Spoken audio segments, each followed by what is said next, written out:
வணக்கம். சாமியே சரணமையப்பா. இன்று மாலை அணியும் பக்தர்களுக்கு அந்த நொடியிலிருந்து உங்க வாழ்க்கையில ஒரு பெரிய மாற்றம் தொடங்கிடுச்சு. மாலை ஒரு கயிறு அல்ல, அது மனசுக்கு கட்டுப்பாட்டு சேர்க்கும் ஒரு சக்தி.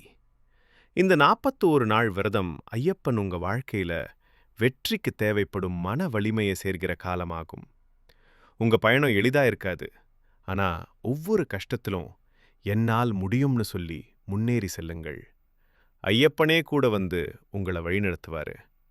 இது உங்க உள்ளத்துல இருக்கணும்.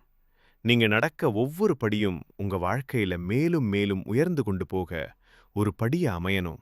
நம்பிக்கையோடு முன்னேறுங்க. ஐயப்பன் உங்கள் பாதையில் தவறானது எல்லாம் நீக்கி சரியான பாதையை மட்டும் சேர்ப்பார். பயப்படாதீங்க. உங்க கைக்கு, மனசுக்கு, உங்க காலடிக்கு காலடிக்கும் ஐயப்பன் அருள் இருக்கு. சுவாமியே சரணமையப்பா. வாழ்க வளமுடன்.